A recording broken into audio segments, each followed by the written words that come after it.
আজকের এই মাহফিলে আমি অত্যন্ত দুঃখের সাথে বলছি, একজন বক্তা তিনি আজকের এই মাহফিলে আসেনি। যে কোনো সময় কোনো বক্তা অনেক সময় নাই আসতে পারে, যদি যৌক্তিক কারণ হয়, ঠিক না? তিনি প্রচন্ড অসুস্থ, তিনি মাহফিলে আসবেন কেমন করে? হঠাৎ করে একটা উমরা সফরে চলে গেছেন, তিনি আসতে পারেন নাই, বিষয়টাই যৌক্তিক। কিন্তু বিনা ওজরে যদি আপনি দাওয়াত নিয়ে না আসেন, ওই বক্তার বিরুদ্ধে অবজেকশন যে কোনো ধরনের হতে পারে, এটা লজিক্যাল বিষয়, ঠিক কিনা বলেন?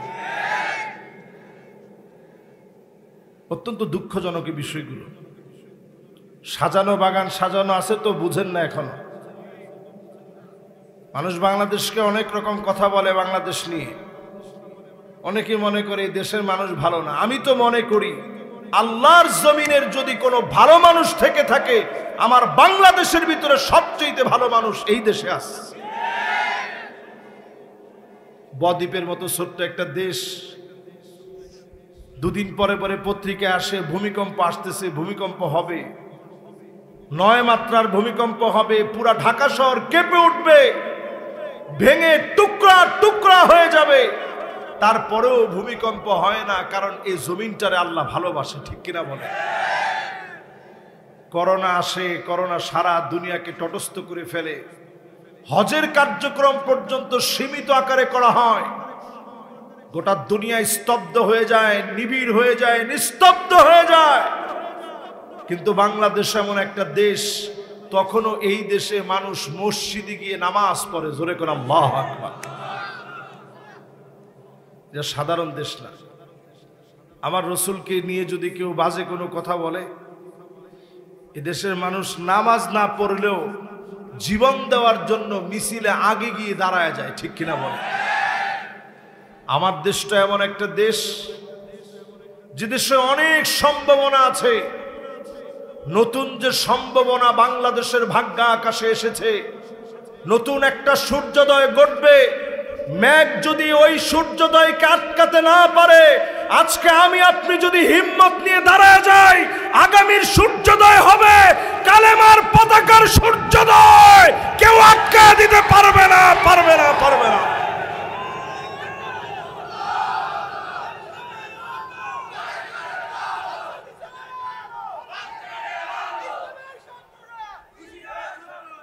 ইসলামের শত্রু তৈরি হয় কখন? এই যে আজকে আমাদের একজন বক্তা দাওয়াত নিয়ে আসে না, শত্রু তৈরি হয় তখন। আমার মনে খুব ক্ষোভ এই সমস্ত জিনিস দেখলে। আমাদের বক্তাদেরকে আপনারা যা দেন আর যে সম্মান করেন, আল্লাহর কসম করে বলি, আল্লাহ আপনার কসম, একটা রাতের জবাব যদি আল্লাহ পাক বক্তাকে জিজ্ঞাসা করে কি হক তুমি মাহফিলে গিয়ে আদায় করছো, আমার মনে হয় বাংলাদেশে যত বড় বক্তা আছে, জাস একটা রাতের জবাব আল্লাহর কাছে দিয়ে এক কদম সামনে যেতে পারবে না। এই যে আজকে খানা খাইতে বসছি, সবচেয়ে ভালো খাবারটা হুজুরে খাওয়াবে। গরুর গোশত আমি খাবো না, তারপরে জোর করে হুজুর এক টুকরা হলেও নেন। সিনার গোশত এনেছি, হুজুর এক টুকরা হলেও নেন। এই যে মহব্বত করে খাওয়ালো, এত কিছু করলো, তারপরেও যদি আমরা না আসি, আমরা যদি একটু ইখলাস দিয়ে কথাগুলো না বলি, কেমন করে আল্লাহর কাছে জবাব দিবেন? আমার নিজের জবাবদিহিতার জন্য আজকের এই কথাগুলো বলা, ইহতেসাবের জন্য।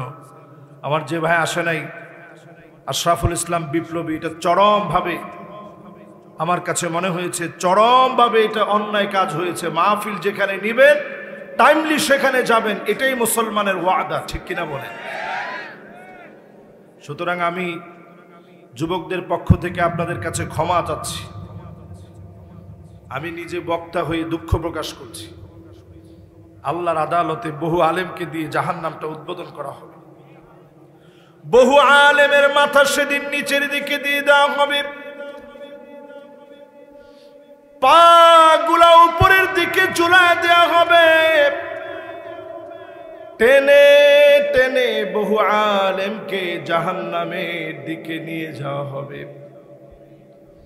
আল্লাহ সেদিন ডাক দিয়ে বলবে, আলেম তোকে আলেম বলা হয়ে গেছে দুনিয়ায়, মুফাসসিরে কোরআন তোকে বলা হয়ে গেছে, তোর নামে কত স্লোগান দেওয়া হয়েছে, তোর কত প্রশংসা জমিনের মধ্যে ছিল। এই জন্য যত আলেম আছেন প্রতিনিয়ত আল্লাহর কাছে বেশি বেশি কাঁদবেন। আলেমদেরকে মালিক বড় ভালোবাসেন, আবার আলেমদের জবাবটাও যিনি কড়াভাবে নিবেন তিনি কে? দুনিয়া আখিরাতে সেরা হবে ওই আলেম, আলিমুন মুস্তামিলুন ইলমাহু, যেই আলেম তার ইলম কাজে লাগিয়েছে, এমন আলেমকে ডেকে ডেকে যিনি মাফ করে দিবেন তিনি কে? প্রিয় ভাইরা আমার, চলুন আজকের মাহফিলে হক আদায় করে আপনাদেরকে নিয়ে পঞ্চম বার্ষিকী আজকের এই তাফসীরুল কোরআন মাহফিল, এই মোবারক মাহফিলে পবিত্র কালামে হাকিমের সূরা আরাফ থেকে আপনাদেরকে সাথে নিয়ে কথা শোনানোর চেষ্টা করব ইনশাআল্লাহ। পড়েন, শুনতে রাজি আছেন? এই মাহফিলে যারা বসছেন 50% শুনে কারা কারা চলে যাবেন হাত উঠায় দেখান। 14 গ্রামের এই 3জন শ্রোতা কোনতে নাইছেন আপনারা? না না না, এখানে হওয়ার তো সম্ভাবনা নাই তো।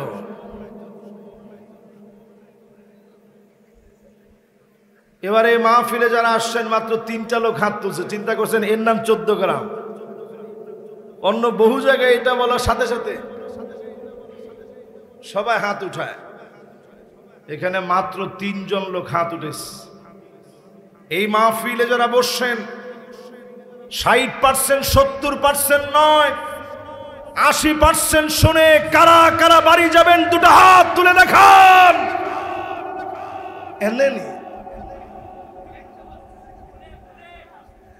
এবার আর ভুলে টুলে কোনো জায়গায় কিছু করিয়েন না। 54 বছরের সব ভুল শেষ হয়, এবার সময়ের দাবি। 54 বছরের সব দেখা শেষ, সামনে হবে আল কোরআনের বাংলাদেশ।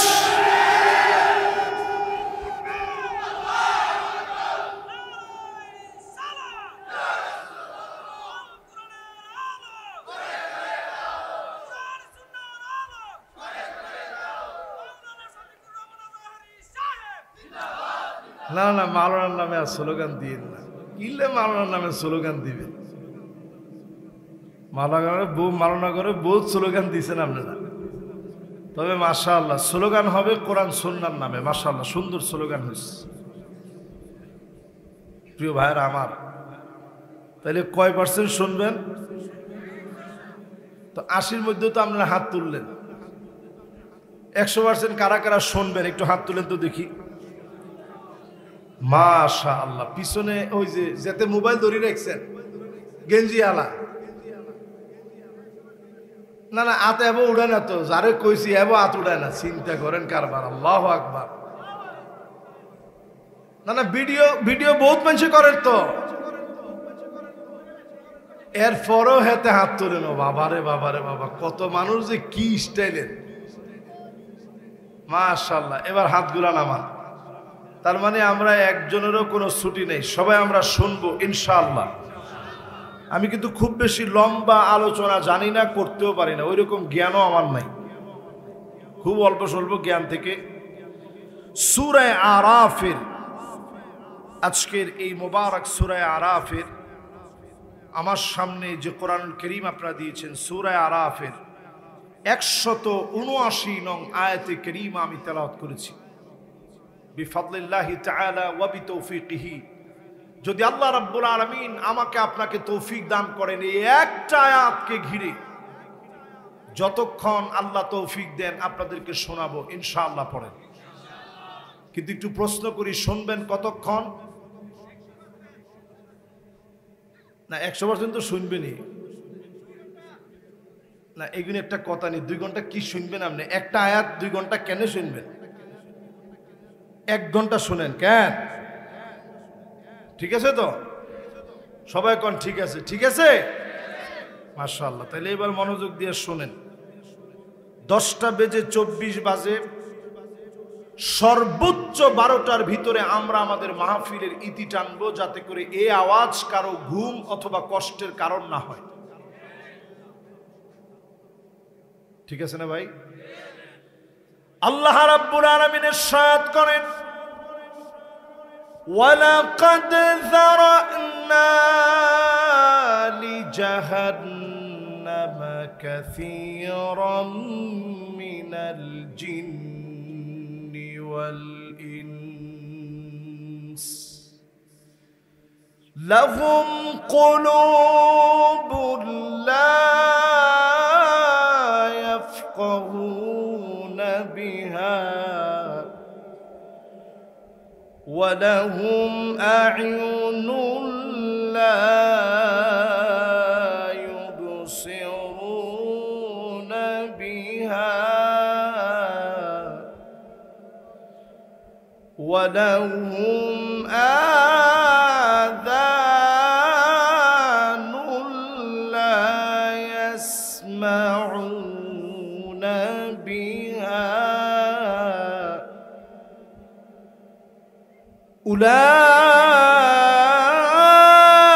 أولئك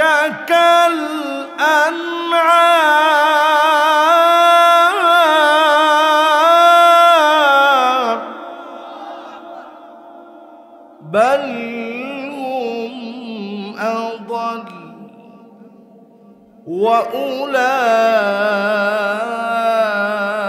وأولئك هم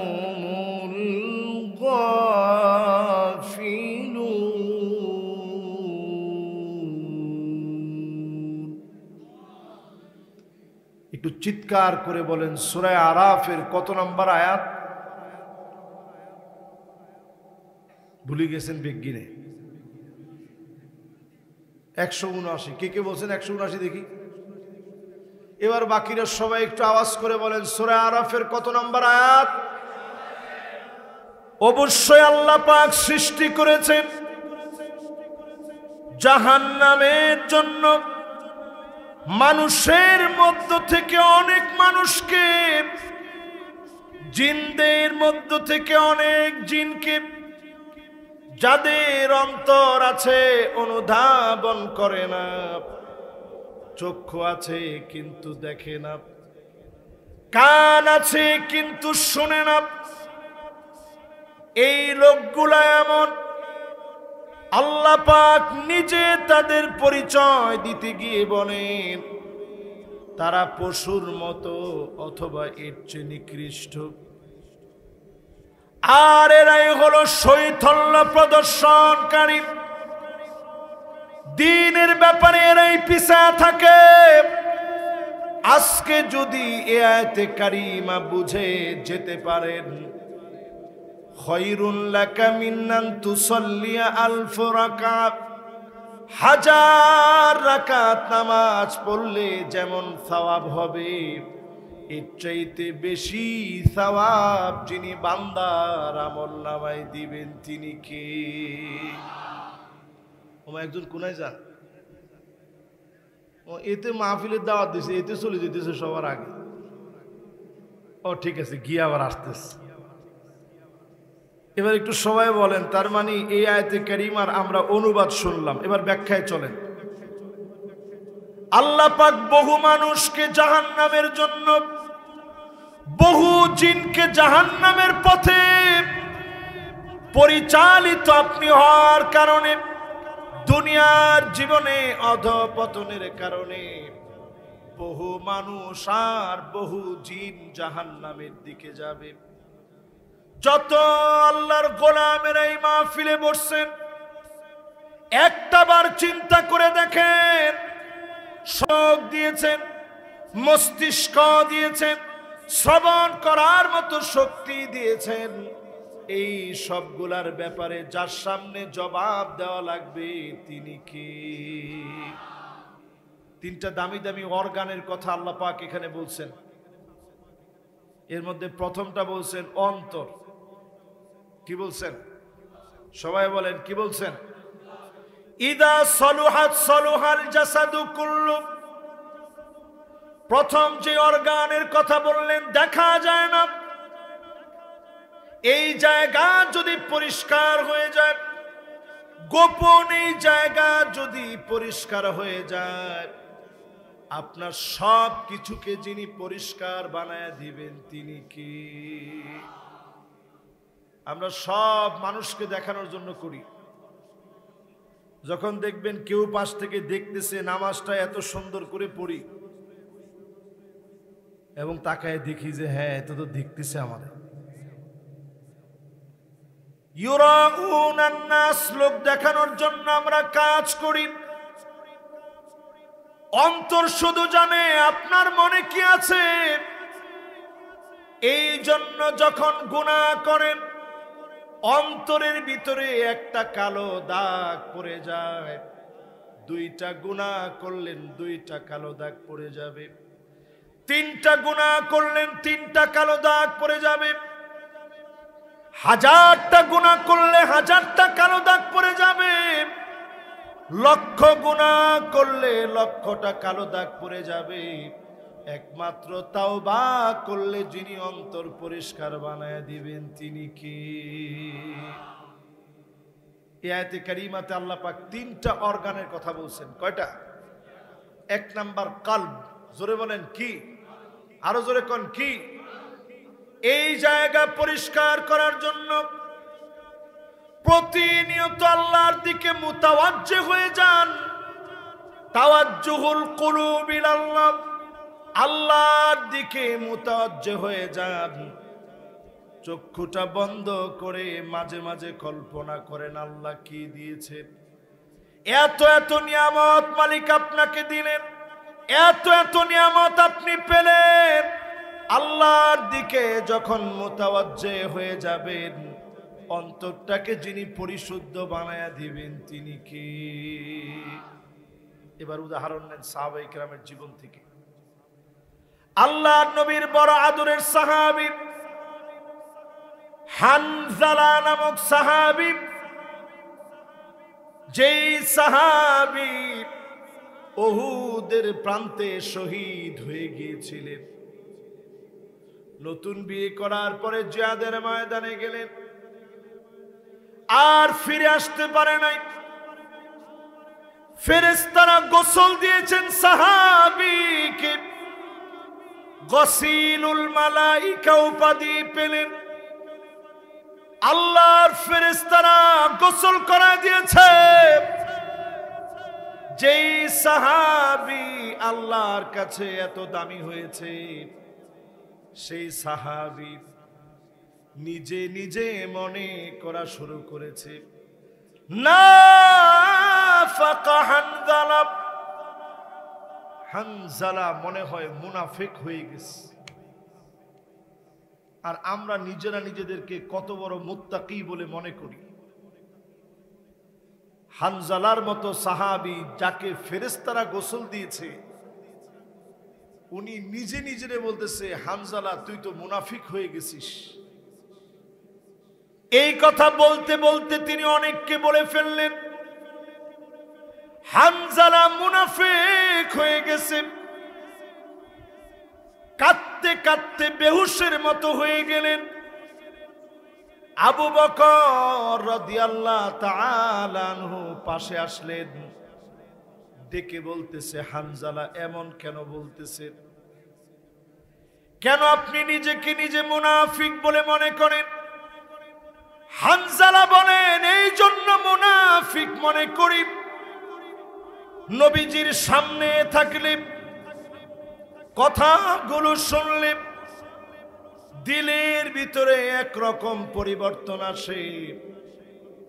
আল্লাহর নবীর সামনে থেকে চলে গেলে দিলটা অন্যরকম হয়ে যায়। এই যে আমার দুই অবস্থায় জন্য মুনাফিক মনে করতেছি। আবু বকর বলেন, তাইলে তো আমারও এক অবস্থা। দুইজন মিলে নবীজির কাছে আসলেন। সবার মনোযোগ আছে তো? পিছনে মনে হয় একটু আওয়াজ হচ্ছে। এই আওয়াজের কারণে মাহফিলের কনসালট্রেশন ব্রেক হচ্ছে। মাশাআল্লাহ, সবাই মনোযোগ নিয়ে আজকে দিল দিয়ে কথাগুলো শোনেন, ঠিক আছে না ইনশাল্লাহ? আমি খুব বেশি লম্বা আলোচনা আজকে করব না। আর হাইটেন না বাবারে, যেতে বসবেন এন থেকে একজন আর যাওয়া যাবে না। এই যে আপনি গেলে এটা নড়তে থাকে, কিন্তু একজনও কিন্তু আর উঠা বসা করা যাবে না। মাশাআল্লাহ, এই মাহফিল কর্তৃপক্ষ 3টা বছর আমার মসজিদে গিয়ে কষ্ট করছে। এই যে এই ছেলেটা একটু আগে যে এখান দিয়ে গেছে, এই ছেলেটা 3 বছর, কি জানি নাম, নেশা, ও 3 বছর কষ্ট করার পরে আজকে মাহফিলটায় আল্লাহ সুযোগ দিস। আগে চাইলেও 14 গ্রাম আসতে পারতাম না, ঠিক একজনে বলছে। এরপরে এইরকম ঠিক আর তাকবীর দিলে যে মন্ত্রী আপনাকে ছিল, বাবারে বাবা, এতে মানুষের ঘরে ঘরের খবর জানতো। কি রে, তোর ঘরের টিনের চালের পানি এখনো পড়েনি? এতে ইচ্ছে আছিল, তো এই জন্য সবসময় 14 গ্রাম আসতে পারতাম না। আজকে যেহেতু আসছি, হক আদায় করে কোরআন সুন্নাহ মোতাবেক এ মাহফিলে যেন আল্লাহ তাআলা কিছু বলে যাওয়ার তৌফিক দান করেন। পড়েন আমিন। সাহাবীর নাম কি? সবাই বলেন, কি নাম? সাহাবীর দাম আল্লাহর কাছে এত বেশি, ফেরেশতাদেরকে দিয়ে আল্লাহ গোসল করায় দিলেন। স্ত্রীর সাথে সংসার করেছে, গোসল করতে পারে নাই। কানের ভিতরে শুধু একটা দাগ এসেছে, আন্নাফির আন্নাফির। সাহাবী দৌড় শুরু করলো, স্ত্রী পিছনের দিক থেকে টেনে ধরলেন, স্বামীরে একটাবার শুধু চেহারাটা দেখে রাখি, দুনিয়ার জীবনে যদি আর কোনোদিন দেখা না হয়, আল্লাহর জান্নাতে আমার প্রেমময় জামাইকে যেন হারায় না ফেলি। একটা বার আপনার একটু দেখে রাখি। হানজালা রাদিয়াল্লাহু তাআলা আনহু এত দামি, সেই সাহাবী নবীজির সামনে গিয়ে বলতেছে, নবী আমি মুনাফিক হয়ে গেছি।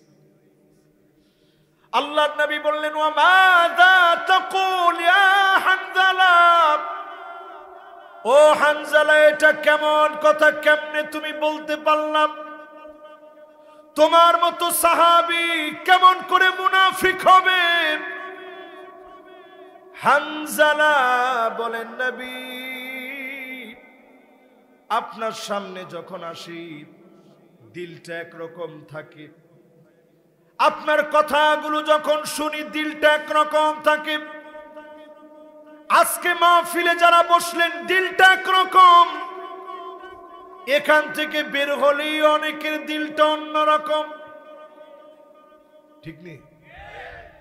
তো হানজালা এই কথাটাই বলতেছে, নবী দিলটা কেমন যেন নড়বড় হয়ে যায়। নবীজি বলতেছে, হানজালা এইটা কোনো বিষয় না। ওরে বাবুরে, এক জায়গায় স্থির থাকতে হবে। এই যেটা নড়লে এটা নড়তেছে, সাউন্ডটা বারবার ডিস্টার্ব হচ্ছে, বসো।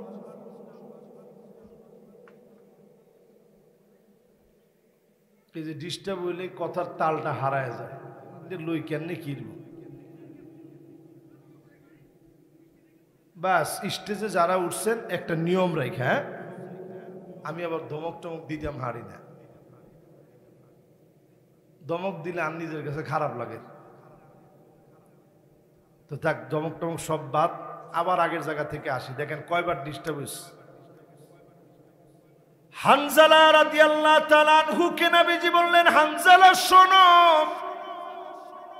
এই যে তোমার মনের দুইটা অবস্থা তোমার ভিতরে, এই দুই অবস্থার ভিতরে তুমি মনে রাখো, সাআতাও ওয়া সাআ, সময় যখন তুমি দিলা, দুনিয়ার জন্য কিছু সময় দিবা, আখিরাতের জন্য খানিকটা সময় দিবা।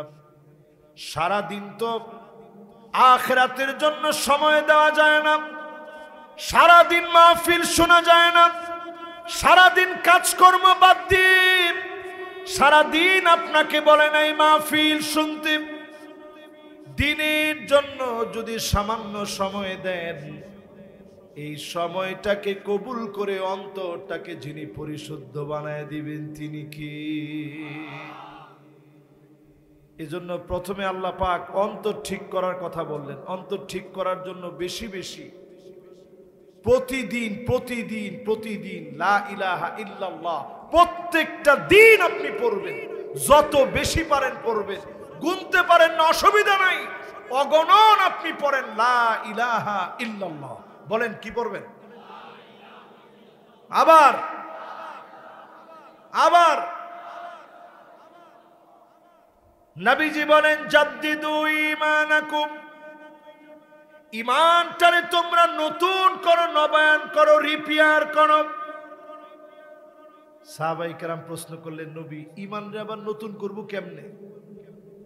নবীজি বললেন, ঈমানরে নতুন করবা কাসসিরু যিকরা লা ইলাহা ইল্লাল্লাহ, বেশি বেশি করে লা ইলাহা ইল্লাল্লাহ পড়লেই ঈমানটা নতুন হয়ে যাবে। জোরে করে আল্লাহু আকবার।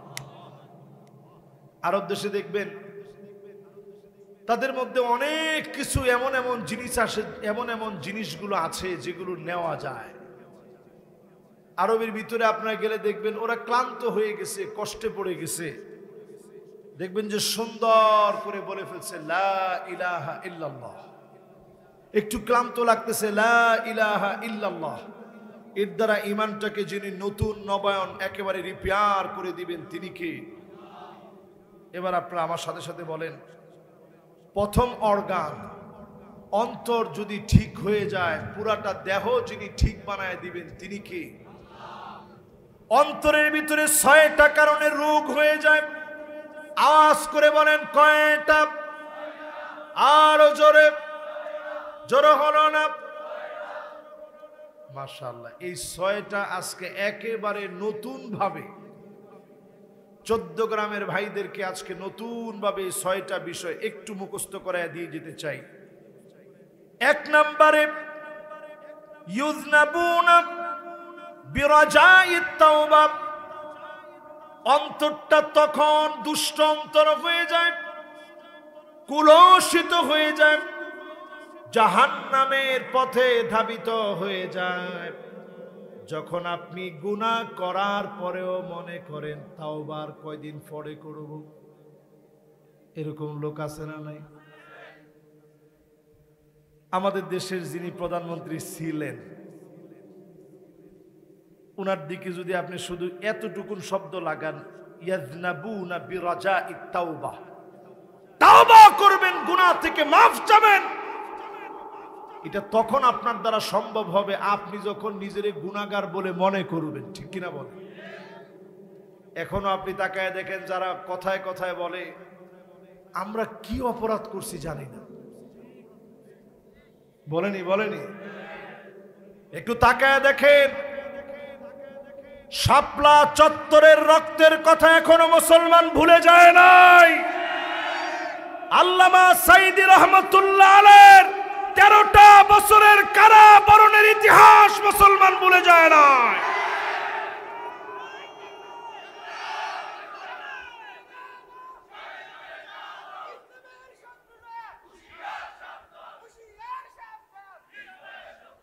ইসলামের সাথে শত্রুতা করে খুব বেশিক্ষণ দুনিয়ায় কেউ টিকতে পারে নাই। ফেরাউন পারে নাই, নমরুদ পারে নাই, কারুন পারে নাই, হামান পারে নাই, এমনকি বাংলাদেশে যিনি ছিলেন তিনিও পারে নাই। তাহলে এবার সবাই মিলে একটু আমাকে বলেন তো দেখি, আজকে এখানে যারা বসা আছেন, এখনো যদি আপনি মনে করেন আপনার নেত্রী অপরাধ করে নাই, আপনি অন্তর মরা, আপনি জাহান্নামের দিকে হাঁটতেছেন, আল্লাহর কাছে তাওবা পাওয়ার কোনো সুযোগ আপনার নাই। ঠিক কিনা বলেন? নিজের যদি যদি আপনি মনে করেন সত্যি আমি গুনাহ করছি, আমি অন্যায় করেছি, পাপ করে ফেলেছি, যদি আল্লাহর দিকে আসেন অন্তরের এই রোগ থেকে আপনি মাফ পাবেন। যিনি আপনারে মাফ করে দিবেন তিনি কে? 2 নম্বরে প্রিয় ভাইরা আমার, ওয়ায়াতাআল্লামুনাল ইলমা ওয়ালা ইয়ামালুনা বিহি, জ্ঞান শিখে কিন্তু জ্ঞান অনুযায়ী আমল করে না। এই মানুষগুলোর অন্তর মরে যাবে। যতটুকুন জানবেন ততটুকুন মানবেন, অল্প আমলে যিনি আপনাকে মাফ করে দিবেন তিনি কি? যদ্দূর শিখছেন এদ্দূর আমল করেন। বাংলাদেশে দেখা যায় অনেক সময় আমরা একটু জ্ঞান শিখলেই নিজেরই এত বড় বলে মনে করি, এত বড় বলে মনে করি। আরেকজন বক্তারে গাঁজাখোর বলতো আমার বিবেকে সামান্য একটু বাধে না। এরপরে কিছু বললেই দেখবেন বলে সর্বপ্রথম এ বিষয়ে আমি কথা বলেছি, এ বিষয়ে সর্বপ্রথম আমি বলেছি, আমার আগে কেউ বলে নাই। এই জাতীয় কথা যারা বলবে পরিষ্কার ভাবে বুঝে নেবেন এটা এলেমের সাথে খেয়ানত, ঠিক কিনা বলে? এটা এলেমের সাথে অহংকার। এটা আপনার অন্তর জ্বালায় পুরায় দিবে। এই পথ ভালো নয়, এ পথ শয়তানের পথ, এ পথ কুলুষিত পথ, এ পথ মানুষকে জাহান্নামের দিকে নিয়ে যায়, ঠিক কিনা বলেন? এই জন্য সজাগ থাকা লাগবে মুসলমান। এটাকে আরবিতে বলে আনানিয়া, বাংলায় বলে আমিত্ব। সবকিছুর মধ্যে শুধু আমি আমি আমি, এটা বাদ দেন, দিয়ে বলেন আমরা আমরা আমরা এবং তোমরা। মানুষকে প্রাধান্য দিয়ে কথা বলতে শিখেন, আপনি দেখবেন এই ধরনের অহংকার আমাদের অন্তর থেকে দূরীভূত হয়ে যাবে ইনশাআল্লাহ। পড়েন। এবার আসেন প্রিয় ভাইরা আমার 3 নম্বরে, ওয়াইদা আমিলু লা ইখলিসুন, যখন কোন আমল করে ইখলাস থাকে না, শুধু লোক দেখানোর জন্য কাজ করে, এমন কাজের দ্বারা অন্তরগুলাকে যিনি কুলুষিত বানায়া দেন তিনি কি? এই জন্য যা করবেন, ছোট একটা গাছ লাগাইছেন, বৃক্ষরোপণ কর্মসূচির নামে বিশাল ব্যানার করে টাকা খাবেন, এই চিন্তাবাদ দিয়ে ছোট্ট একটা বৃক্ষরোপণ করেছেন, আল্লাহর জন্য করেন। 50, 60, 70, 80, 100, 200 বছর পর্যন্ত এই গাছ থেকে একটা পাখি একটা ফল খেয়েছে। পথিক যাওয়ার সময় একটু ছায়ায় বসে একটা ফল খেয়ে মানুষের ক্ষুধা নিবারণ হয়েছে। সবটুকুনের সওয়াব আপনার আমলনামায় যিনি দান করে দিবেন তিনি কি? তাহলে কথা কি বুঝতেছেন? অন্তরটা নষ্ট করার জন্য এই 6টা মেশিন আছে। 3 নম্বরে আস। এবার 4 নাম্বারটা শুনেন। ক নাম্বার? ওয়ায়াকুলুনা রিজকাল্লাহি ওয়ালা ইয়াশকুরুন, অন্তর তখন নষ্ট হয়ে যাবে আল্লাহর রিজিকে আল্লাহ শুকরগুজারি যদি আদায় না করেন, অন্তরটা কুলুষিত হয়ে যাবে। আল্লাহর রিজিকে শুকরগুজারি আদায় করেন, খাবারের পরে আলহামদুলিল্লাহ বলেন, চোখে মুখে শুকরিয়া কৃতজ্ঞতার প্রভাব যেন প্রকাশ পেয়ে যায়। আপনি যখন কৃতজ্ঞতা আদায় করবেন, যিনি খুশি হয়ে যাবেন তিনি কি? আজকে একটা দোয়ার কথা বলি, কার কার মুখস্থ আছে জানি না, না থাকলে আমার ইউটিউবার ভাইরা আছে, এখানে অনেকে আসছে, বিশেষ করে বাংলাদেশের সবচেয়ে জনপ্রিয় ইউটিউবার, যাদের বর্তমান সদস্য সংখ্যা সাবস্ক্রাইবার হচ্ছে 10 মিলিয়ন। রোজ টিভি, এই রোজ টিভির পরিবারের সদস্য এখন 10 মিলিয়ন। বিশাল এক পরিবারের সদস্যদেরকে নিয়ে তারা দিন প্রচার করে, তারাও আজকে আসছে। আপনারা এই যে মাহফিলগুলো শোনেন, এদের মাধ্যমে এরা এটার একটা সওয়াব পাবে, জাযায়ে খায়ের পাবে। এই যে অন্তর পরিশুদ্ধ হওয়ার কথা বলছি, এটাতে তারা শামিল হতে পারবে। দিনের কাজ যত বেশি করবে, যত ছড়ায় দিবে। জোরে করে আল্লাহু আকবার। ছোট্ট একটা দোয়া কার কার মুখস্থ আছে জানি না, দেখি আজকে কে বলতে পারে। নবীজি এই দোয়াটা খাবার খাওয়ার পরে এই দোয়াটা পড়তেন।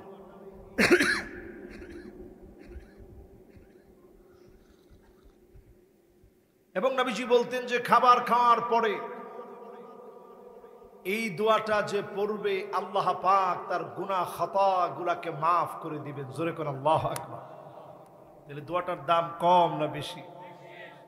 কি দোয়াটা নবীজি পড়তেন? আলহামদুলিল্লাহিল্লাযী, পড়েন, আত'আমানি হাযা আত-তাআম ওয়া রাযাকানিহি মিন গায়রি হাওলিন মিন্নি ওয়ালা কুওয়াহ। কারো মুখস্থ আছে? যার মুখস্থ আছে টান টান করে হাতটা উঠান দেখি। মাশাআল্লাহ মাশাআল্লাহ, দুইজনের মুখস্থ, দুইজনই মুরব্বী। লিল্লাহি তাকবীর। আপনারা দুইজন কি মাদ্রাসার আলেম? মাশাআল্লাহ, দুইজনই আলেম। মাশাআল্লাহ, দুইজনই মাদ্রাসার উস্তাদ। এই জন্য ওনারা দুইজন এটা মুখস্থ আছে। বাকি যাদের মুখস্থ নাই, হুজুর দুইজনের কাছ থেকে শিখে নেবেন। সওয়াবটা শুনেন, কেমন সওয়াব। নবীজি বলতেছেন এই দোয়াটা যদি কেউ পড়ে, আল্লাহ ফেরেশতাদেরকে ডেকে বলে, দেখছো এত কষ্ট করে তারা বাজারটা করে আনছে, রান্না বান্না করছে, সব করছে, করার পরে সে দোয়ার সময় বলতেছে আমি নাকি তারে খাইয়েছি, তার কোনো শক্তি সামর্থ্য তারে খাওয়াইতে পারে নাই, টাকা আছে বিদায় সে খেতে পারে নাই, আমি তারে খাইয়েছি। এ কথার স্বীকৃতি যে দিয়েছে, যাও আমি তার গুনাহ খাতা মাফ করে দিলাম। সুবহানাল্লাহ। প্রিয় ভাইরা আমার, ছোট্ট এই দোয়াটা মুখস্থ করে নিবেন। আলহামদুলিল্লাহিল্লাযী আত'আমানি হাযা আত-তাআম ওয়া রাযাকানিহি মিন গায়রি হাওলিন মিন্নি ওয়ালা কুওয়া। এতটুকুন দোয়া যদি আপনি পড়েন খাবার খাওয়ার সময়, খাবার খেয়ে আপনি যখন পেট পুরে খেয়ে যখন ক্ষুধা নিবারণ হলো, মনটা যখন ভালো হয়ে গেল, মালিকের শুকর গুজারি আদায় করবেন। ডেকে ডেকে গুনাহ খাতা যিনি মাফ করে দিবেন তিনি কি? এরপরে আমার ভাইয়েরা, পঞ্চম যেই কারণে অন্তরটার মধ্যে রোগ হয়, ওয়ালা ইয়ারদাউনা বিকিসমাতিল্লাহি তাআলা, আল্লাহ আপনাকে যা দিয়েছে তা নিয়ে সন্তুষ্ট যদি না হন, তখনই আপনি চিন্তা করবেন রাতের গভীরে নির্বাচন দেওয়া লাগবে, আরেকটা বার জেল জুলুম নির্যাতন নিপীড়ন চালায় হলেও ক্ষমতায় থাকা লাগবে। ঠিক কিনা বলেন? এরা অন্তর্মরা মানুষ। অন্তর্মরা মানুষের কাজ হচ্ছে আল্লাহ যা দিছে তাতে খুশি না। ঠিক তেমনি আল্লাহ আপনাকে মেয়ে দিয়েছে, আপনি খুশি না, বউরে পিটান, কিন্তু তোর খালি মেয়ে হয় কে? 3টা মেয়ে, এত মেয়ে আমি কি করব? আপনি আল্লাহর দেওয়া নিয়ামতের উপরে খুশি হতে পারেন না, আপনি অন্তর্মরা মানুষ।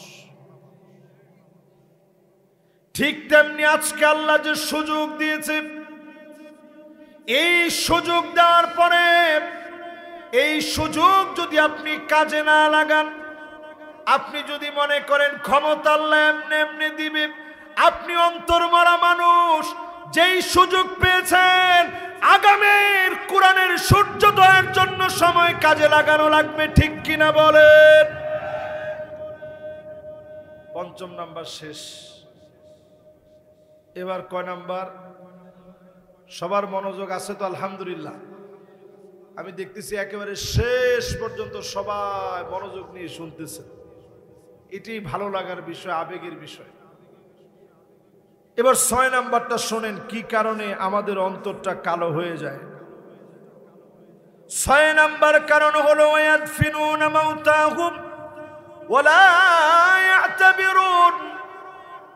6 নাম্বার যেই কারণে অন্তরটা কালা হয়ে যায়, অন্তরটা অন্ধ হয়ে যায়, অনুধাবন শক্তি চলে যায়, জাহান্নামের ভয় আপনার অন্তরে আসে না। 6 নাম্বার কারণ হলো মৃতদেরকে দাফন কোনো শিক্ষা নাও না। ঠিক নেই, এটা বেশি সুর দিয়ে বলছি তো আপনারা তাল পান নাই। মৃতদেরকে দাফন করেন ঠিক, কিন্তু সেখান থেকে শিক্ষা নেন না। এই যে কিছুদিন আগেও আমি নরসিংদীর ছেলে, আমার এলাকার মন্ত্রী ছিল নুরুল মাজিদ হুমায়ুন, মারা গেছে। দোয়াই করি আল্লাহ ওনারে মাফ করে দিক, আমিন কর। মন্ত্রী ছিল, আমার একদিন ফোন দিছে, কয় যে ভাতিজা মাহফিলে আসতে হবে। তা আমি কইলাম চাচা কয়দিন আগে যে আপনি যাত্রাপালা করছেন ওইটার কি হবে? যাত্রাপালা করছি আবার মাহফিলও করামো, অসুবিধা কি? আমি কই না চাচা, দুইটা তো এক লগে হয় না। তুমি তো আমি আমার এলাকার ছেলে, এরপরে তুমি যদি আমার মাহফিলে না আসো তাহলে আমার এলাকায় তোমার মাহফিল করতে দিব না। যখন এই কথাটা বলছে আমি পাল্টা একটা সুন্দর উত্তর দিছি। আমি বলছি শুনেন চাচা, ডাক্তার যদি ভালো হয় রোগী খালি এক এলাকার আসে না। আমরা এলাকাত মাহফিল করতে না দিলে কি হয়েছে? অন্য এলাকায় মাহফিল করবো, অসুবিধা নাই তো। তো এটা বলতেছি এই জন্যে কত ক্ষমতা মানুষের দুনিয়ার জীবনে থাকে। তোফায়েলের দিকে তাকায় দেখেন, যারা চলে গেছে এদের দিকে তাকায় দেখেন, এরা নিথর নিস্তব্ধ হয়ে যখন পড়ে আছে। ভয় নাই আপনাদের? মোবাইলের লাইট জ্বালান, কোনো ভয় নাই। আমরা জেনে শুনে এই পথে এসেছি। আমরা জেল জুলুম নির্যাতন নিপীড়নকে আমরা ভয় করি না।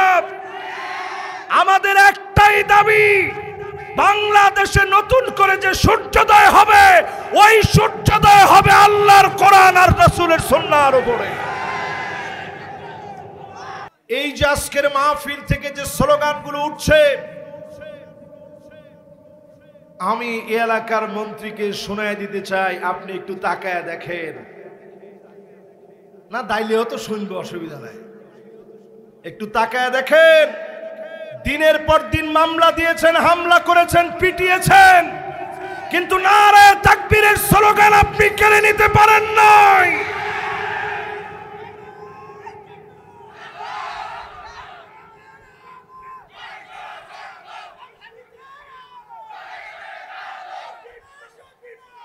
এই কথা দিয়ে প্রমাণ হয় আমাদের একজন আল্লাহ আমাকে 13 বছর জেল খাটানোর পরেও ইন্তেকালের আগ মুহূর্তে তিনি একটা জান্নাতি হাসি হেসেছেন।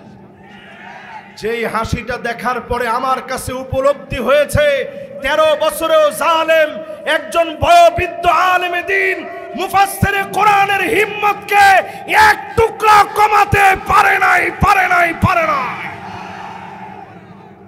সুতরাং আমরা তো সেই সে জাতি যাদেরকে আল্লাহ তাআলা বিজয়ের জন্য কবুল করেছেন।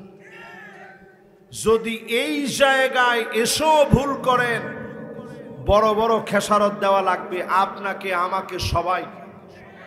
এজন্য টুপি নিয়ে আর মারামারি করেন না। আমি তো মনে করছিলাম মাহফিল অর্ধেক হয়ে গেছে। 14 গ্রাম না, এটা একটা জেলার সমান। আপনি কি মনে করেন এটা গ্রাম কইলে যে গ্রাম কইবে এদের মাথা ঠিক আছে না? 55 কিলোমিটার, 55 না? হ্যাঁ হ্যাঁ, প্রায় 55 মতো হবে তো। আচ্ছা 55 যদি নাও হয়, 55 মানে একটু বেশি হয়ে গেছে। আর সে একজন কইছে 46, একজন 56, তাইলে আমারটা পুরোপুরি ভুল হয় না? তাহলে চিন্তা করেন কত।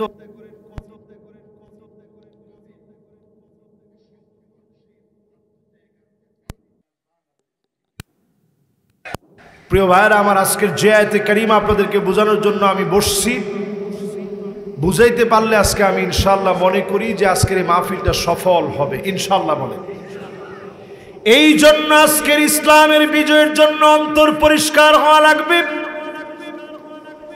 এই কথা মনে করা লাগবে, আমাকে একদিন কবরে চলে যাওয়া লাগবে, কবর আমার ঠিকানা হবে।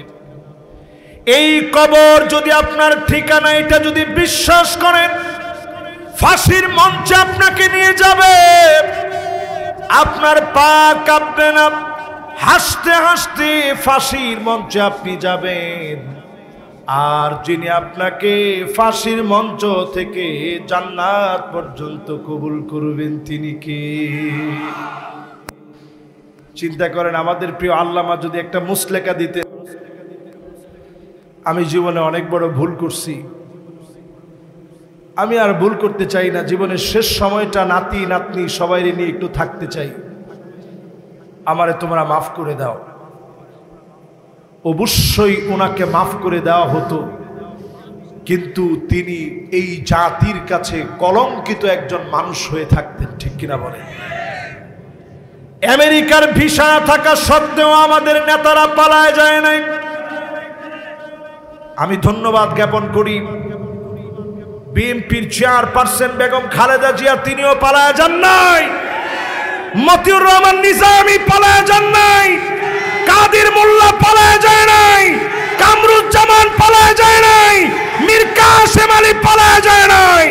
জাতির নেতারা পালায় যেতে পারে না, পারে না, পারে না। যারা অথর্ব নেতা, ওরা নিজেরা পালায় যায়, কোনদিন জাতির নেতা তারা হতে পারে না। একটু তাকায় দেখেন, গোষ্ঠী শুদ্ধা তারা পালায় গেছে। এমনকি বাইতুল মোকাররমের খতিব সাহেব, আহা,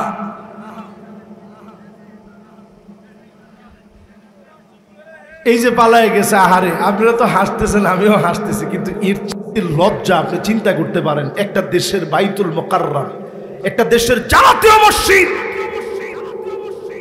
ওই মসজিদের খতিব পর্যন্ত পালায়া যেতে হয়। যখন মানুষ জুলুম করে, ওই জালেমের সাক্ষী যারা হয় তাদেরকেও যিনি ছেড়ে দেন না, তিনি কে? প্রিয় ভাইরা আমার, এই মাহফিলের ভিতরে প্রথম অংশের ব্যাখ্যায় আমরা 6টা কথা বলি, দ্বিতীয় অংশের দিকে চলে যাচ্ছি। ওয়ালাকাদ যারানা লিজাহান্নামা কাসীরাম মিনাল জিন্নি ওয়াল ইনস, মানুষের ভিতর থেকে আর জিনদেরকে অবশ্যই জাহান্নামের জন্য, যাদেরকে জাহান্নামের দিকে চলার পথকে যারা নিশ্চিত করে নিয়েছে, ওই সমস্ত মানুষের অন্তর থাকবে ঠিকই, অন্তর দিয়ে তারা ভাববে না। ওয়ালাহুম আয়ুনুল লা ইউবসিরুনা বিহা, এই মানুষগুলো এমন হবে, চোখ থাকবে ঠিকই কিন্তু তারা দেখবে না। এমন লোক বাংলাদেশে আছে না নাই? তাকায় দেখেন, যে লোকটা 50 বছর এই মাটিতে খিদমত করছে, ওনাকে যখন স্কাইপি কেলেঙ্কারি থেকে শুরু করে বিচারপতি মানিক কাদের মতো লোকেরা, চোখ ছিল ঠিকই কিন্তু তারা রায় দিতে গিয়ে তাদের কলম কাঁপে নাই, এজন্য আল্লাহ পাক তাদেরকে টেনে হিচড়ে নামায় দিয়েছে, ঠিক কিনা বলেন? এই দুনিয়ার ভিতরে 5টা শাসন আসবে। আঙ্গুলটা উঠায় 14 গ্রামের লোকের আজকে খোলা মনে ওয়াজ শুনতে হবে। বলেন কয়টা শাসন আসবে? শেষের লোকেরা হাত তুলেন না, একটু টান টান করে হাতটা উঠান। মাশাআল্লাহ, সবাই এবার একটু নাড়া দেন। গরম লাগেননি? আরে লাগুক, লাগে। এবার হাতগুলো নামান। এই দুনিয়ার ভিতরে 5টা শাসন আসবে। চোখটা ঠিক করে রাখেন, চোখ ঠিক করা বড় জরুরি। 1 নাম্বার শাসন আসবে এই দুনিয়ার ভিতরে, তাকুনু ফীকুম আন-নবুওয়া, নবুয়তের শাসন আসবে। আওয়াজ করে বলেন কিসের শাসন? আরো জোরে কিসের শাসন? নবীজি দুনিয়া থেকে চলে গেছেন, এর আগেই পৃথিবীতে শাসন করে দেখায় গেছেন শাসক কাহাকে বলে। একজন নারী চুরি করে ফেলছে, বনি মাকজুমিয়া গোত্রের নারী। সবাই মিলে বলা বলি করতেছে যে এত সম্ভ্রান্ত ফ্যামিলির নারী হাত কেটে দিলে বিরাট বিশৃঙ্খলা লেগে যাবে। সাহাবায়ে কেরাম সবাই বসে পরামর্শ করলো কি করে এটাকে একটু মিনিমাইজ করা যায়। নবীজির কাছে গিয়ে কে বলবে যে নবী একটু যদি লাঘব করে জরিমানা আদায় করে ছেড়ে দিতেন।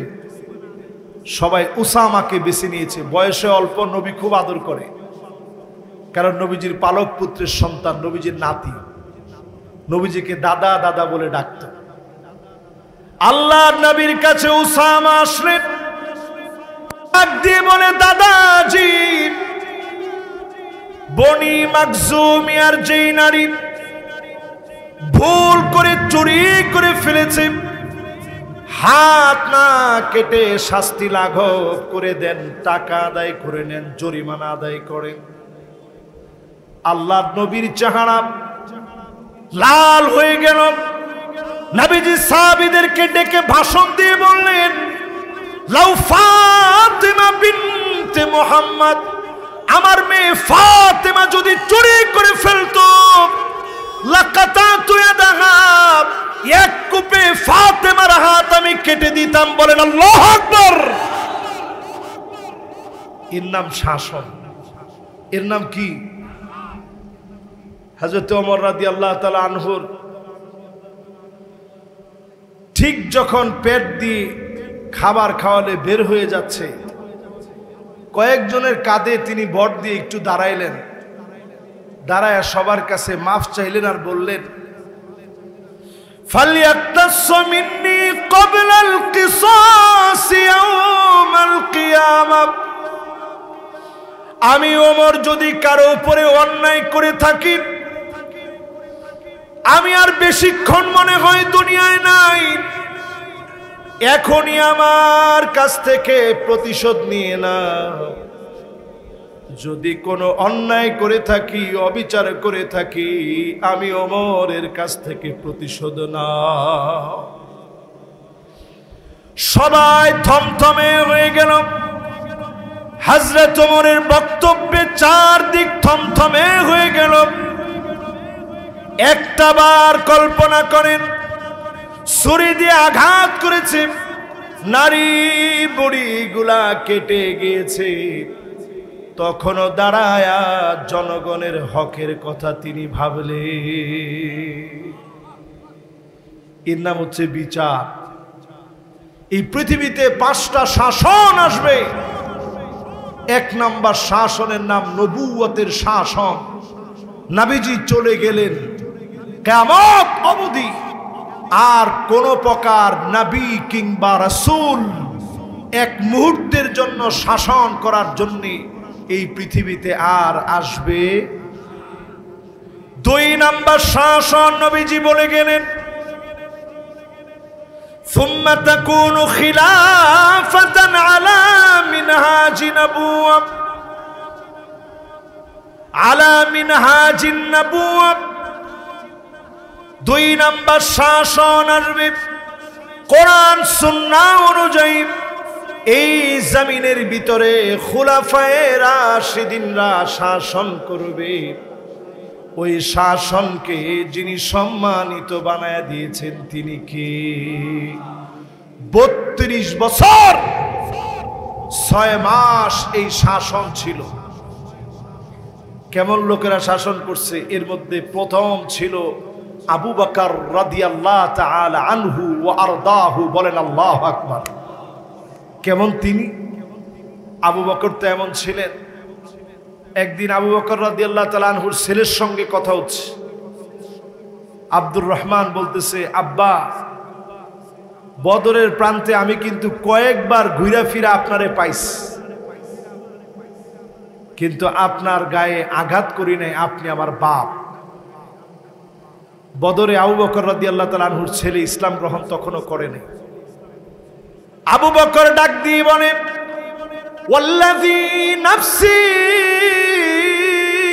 বিয়াদিহি, ওই আল্লাহর কসম যার হাতে আমি আবু বকরের প্রাণ বদরের প্রান্তে একবারের জন্য তোমাকে যদি পেতাম, আমি একটা মুহূর্ত ভাবতাম না তুমি আবু বকরের সন্তান, একটা বার ভাবতাম না তুমি আমার কলিজার টুকরা, নয়নের মণি, ইসলামের তরবারি দিয়ে এক কোপে তোমার গর্দান উড়ায় দিতাম। এই বিচার, এই চিন্তা, এই ঈমান যাদেরকে দিয়েছে তাদেরকে দিয়ে 32 বছর 6 মাস যিনি শাসন করিয়েছেন তিনি কে? এই জন্যই দেখবেন বাংলাদেশ থেকে যিনি পালাই গেছে ইনি এখনো আল্লাহ আমারে বাঁচাই রেখেছে বিচার করতেন বলি। চিন্তা করেন মুসলমান। আর আবু বকর রাদিয়াল্লাহু তাআলা আনহুরা 32 বছর শাসন করে গেছে। প্রত্যেকে ইন্তেকালের আগে সুযোগ পাইলে বলছে আমারে মাফ করে দিও, আল্লাহ যেন শাসনের জন্য আমারে অন্তত কাঠগড়ায় দাঁড় না করায়। জোরে করে আল্লাহু আকবার। 2 নাম্বার শাসনের পরে শাসন জানি কয়টা? মাশাআল্লাহ, লিল্লাহে তাকবীর, লিল্লাহে তাকবীর। মাশাআল্লাহ, আমার মনটা ভরে গেছে। এই যে আপনারা মনোযোগের সাথে শুনতেছেন, একটু গরমের ভিতরে কষ্ট করে, আল্লাহ যদি এই উসিলায় জাহান্নাম থেকে মাফ করে জান্নাতি বানায় দেয়, পড়েন আমিন। এবার সবাই বলেন তো দেখি 1 নাম্বার শাসনের নাম কি? মাশাআল্লাহ, এর নাম 14 গ্রাম। এর নাম কি? 2 নাম্বার শাসনের নাম কি? মাশাআল্লাহ, খোলাফায়ে রাশিদিনদের শাসন। কত বছর ছিল? মাশাআল্লাহ। এনে ওয়াজ বেড়া, ওয়াজের মধ্যে বসি কতক্ষণ হাসন, কতক্ষণ কান্দন, কতক্ষণ এই কতক্ষণ সেই, লাভটা কি? ওয়াজের মধ্যে এখন বক্তারা লাভ দিয়ে চেয়ারের উপরে উঠে রাখ, আজকে আমি খেলা দেখাইতেছি, তুই সাপ আনছুতনি খেলা দেখাইতে।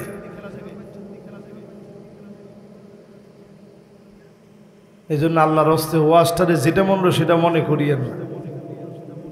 দুনিয়ার সময় দিন দিন কমে যাচ্ছে। আমি এই ওয়াজটা যখন বাংলাদেশে একসময় করতাম, অনেকে কইতো এই হুজুর কি আমার ডাকি লয়ে এসে।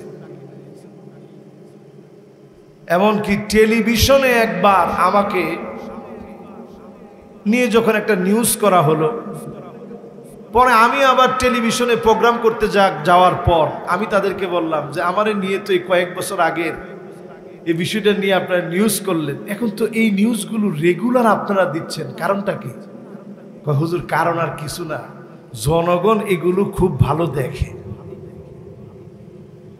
এই জন্য আমরা টেলিভিশন ওনারা দিই। আমি বলছি না, জনগণ ওইটাই দেখে যেটার সম্ভাবনা আছে, যেটার প্রয়োজন, ওইটাই জনগণ দেখে, ঠিক কিনা বলে? তার মানে বোঝা যায় এখনকার সময় সিচুয়েশনটা খুব ভয়াবহ একটা সিচুয়েশন। এই সিচুয়েশনে 5টা শাসন বোঝা খুব জরুরি।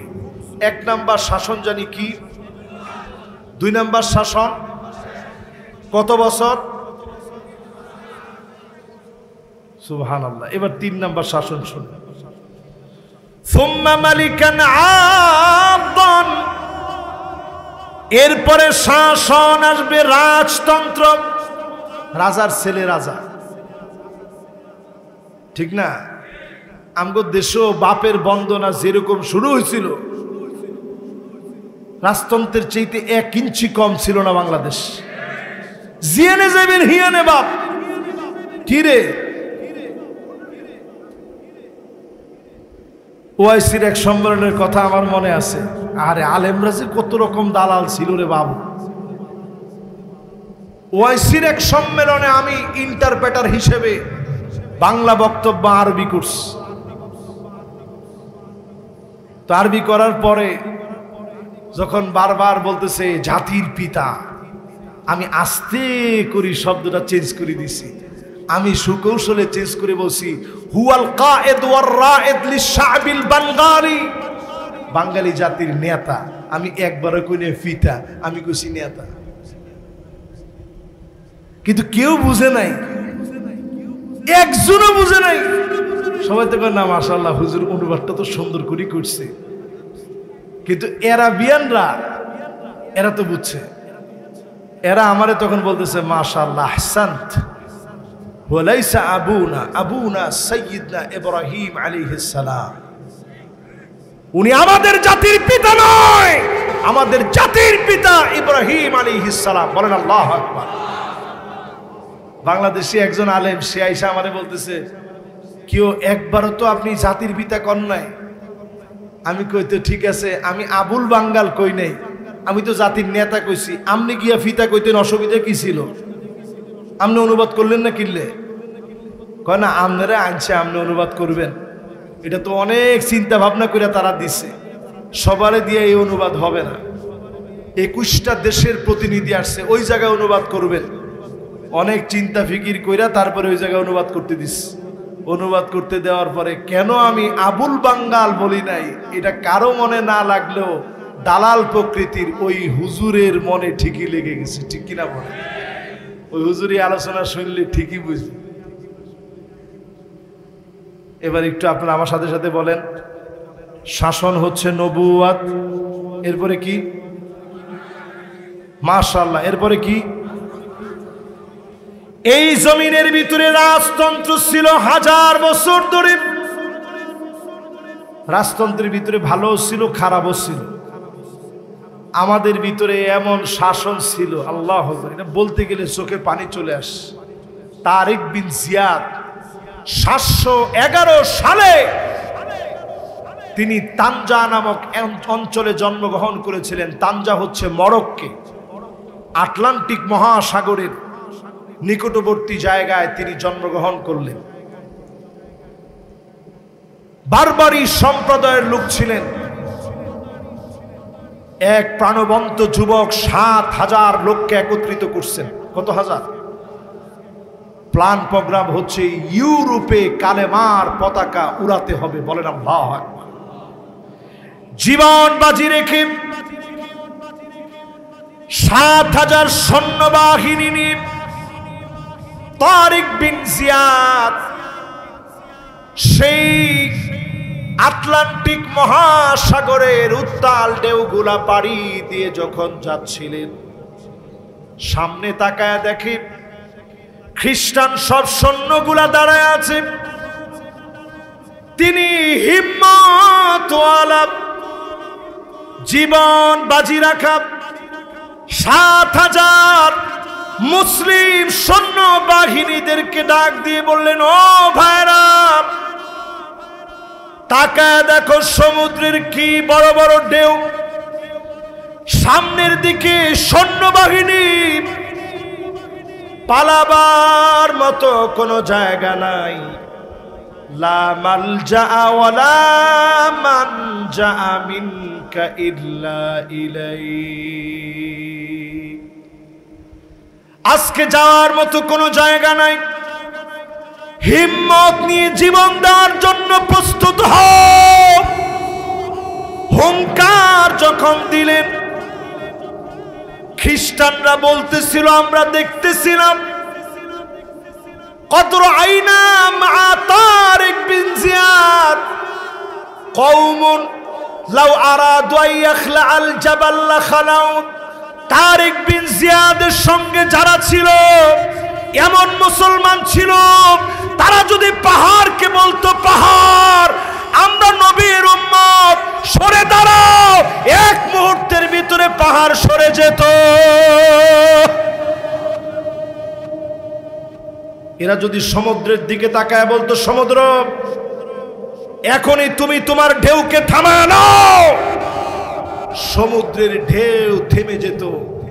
জীবন বাজি রাখা 7000 সৈন্য বাহিনীকে দিয়ে পুরা ইউরোপ আজকের স্পেন, আজকের পর্তুগাল, আজকের পুরো ইউরোপ মুসলমানরা শাসন করেছে। জোরে করে আল্লাহু আকবার।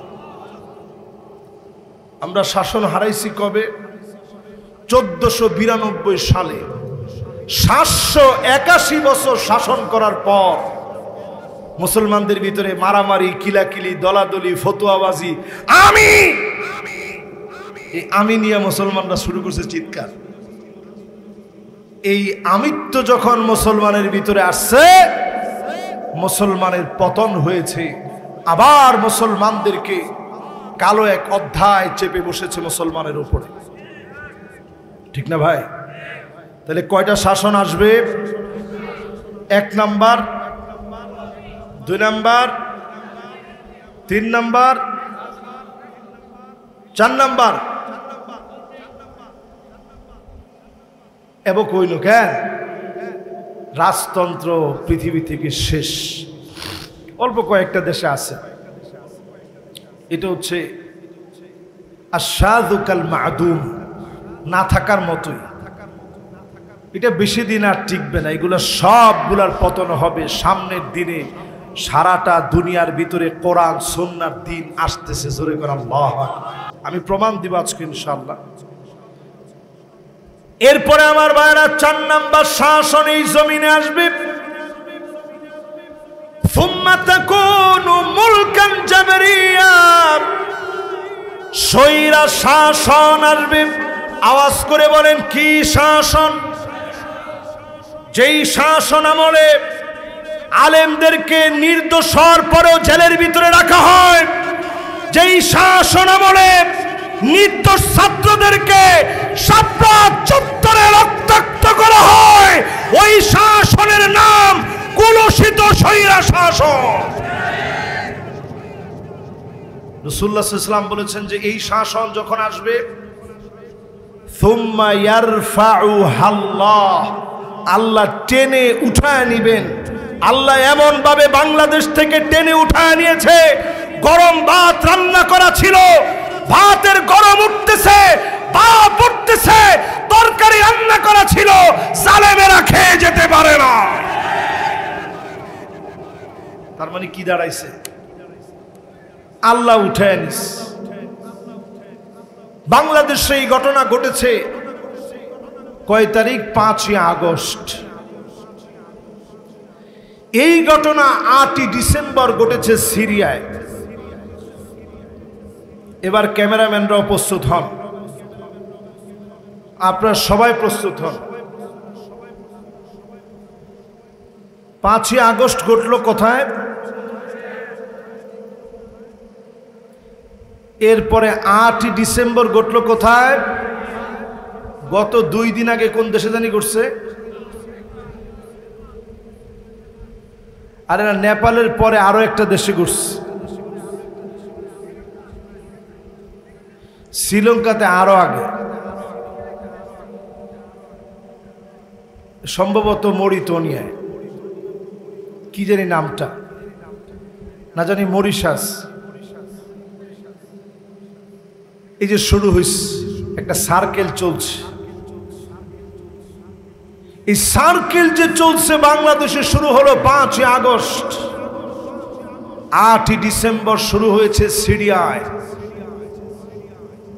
এই দুইটার ভিতরে একটা সুসম্পর্ক ঘোরে। এবার আপনি যদি সামনের দিকে যান, দুইটার পরই দুইও দেশে ইসলামপন্থীদের চরম একটা বিজয়ের সম্ভাবনা দেখা দিছে। জোরে করে আল্লাহু আকবার। ইতিপূর্বে ইসলামপন্থীদের এমন সুদিন কোনোদিন দেখা যায় না বাংলাদেশ। না ঠিক বলিয়েন না? এখন এখনো তো কয় না। এই যে একটা সুন্দর পরিবেশ এখন দেখতেছেন, এটা এমনি আসে নাই। ছোট ছোট বাচ্চারা স্লোগান দিয়েছিল, we want justice, we want, জোরে উই ওয়ান্ট। এই স্লোগানটা আপনি মনে করছেন ছোট ছোট ফুলাফান এনেনি দিছে? এই স্লোগান সাধারণ স্লোগান না। উই ওয়ান্ট জাস্টিস বলে ছোট ছোট বাচ্চারা বুঝাইয়া দিয়েছে, আমরা আর মন গড়া বিচার চাই না, ন্যায় ইনসাফের বিচার চাই।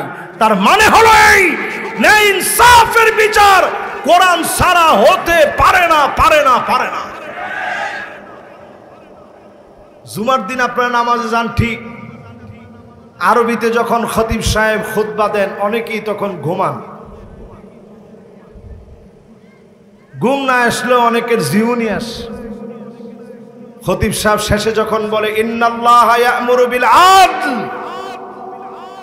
তখন অনেকেই পাশ থেকে বলে এই উঠুস না, হুজুরের খুতবা শেষ তো, নামাজে দাঁড়াই যাইব। আমি তো বুঝেন নাই কি বলছে হুজুর। হুজুর বলছে আল্লাহর কোরআনের সে আয়াত, আল্লাহ অর্ডার করেছে এই জমিনের ভিতরে আদালত প্রতিষ্ঠা করা লাগবে, এটা আল্লাহর অর্ডার। আল্লাহর নবী এমন কোন খুতবা দেন নাই। আম্মা জান আয়েশা বলেন মা কামা রাসূলুল্লাহ সাল্লাল্লাহু আলাইহি সাল্লাম আলাল মিম্বার, যখনই আল্লাহর নবী মিম্বারে উঠতেন তখনই আল্লাহর নবী বলতেন আদালতের কথা, ইনসাফের কথা, ন্যায় ইনসাফের বিচার বাংলাদেশে কায়েম করতে হলে অনতি বিলম্বে কোরআন সুন্নাহর হাতকে শক্তিশালী করা লাগবে।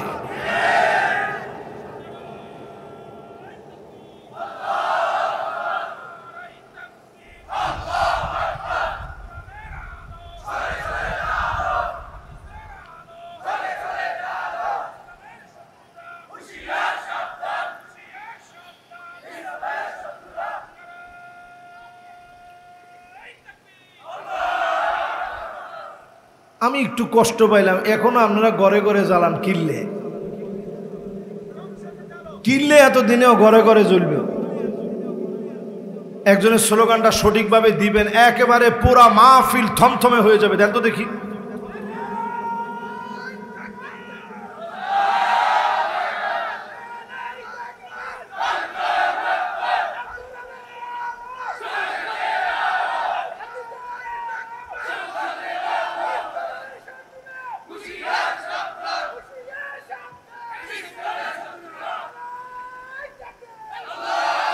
মাশাআল্লাহ, দুইজন ভাইয়ের স্লোগানই একেবারে প্রকম্পিত স্লোগান।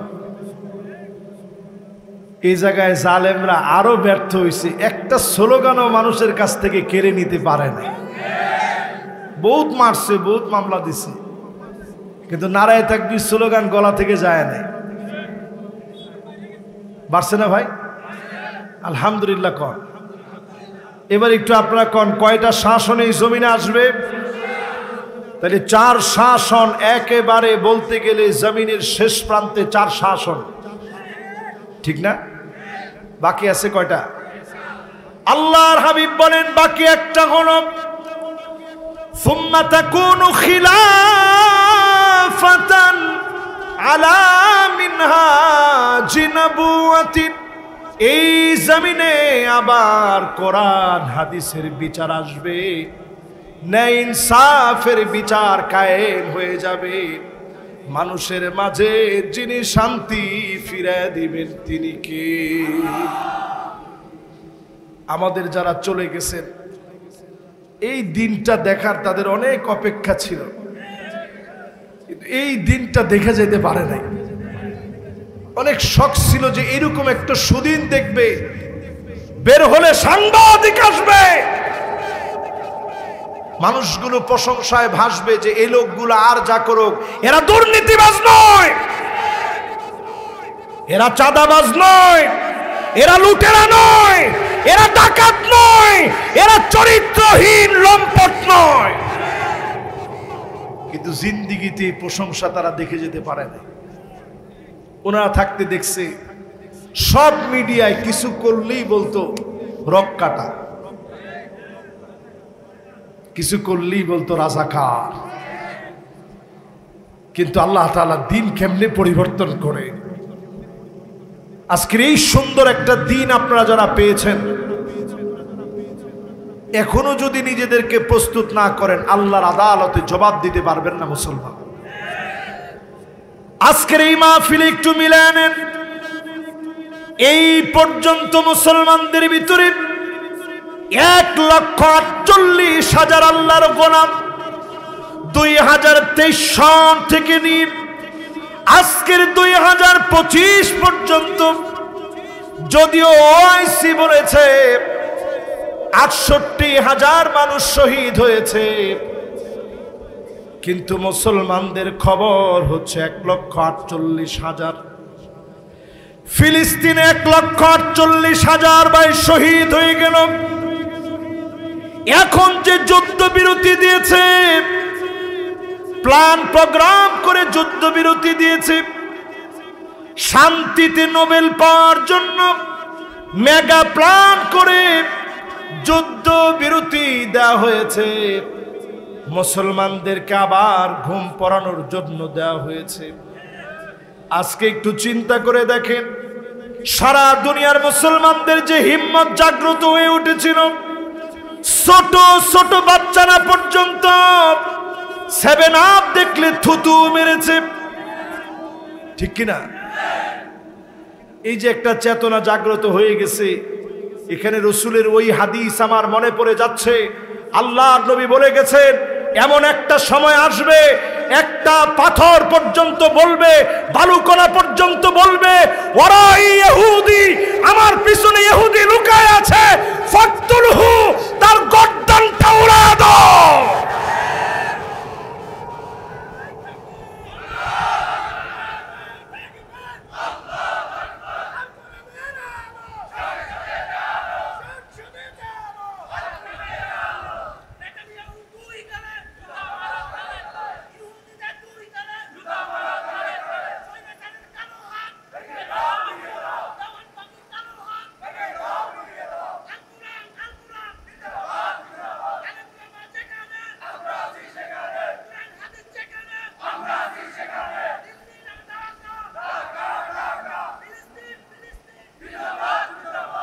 সুবহানাল্লাহ, আল্লাহু আকবার। আমার দিলটা ভরে গেছে।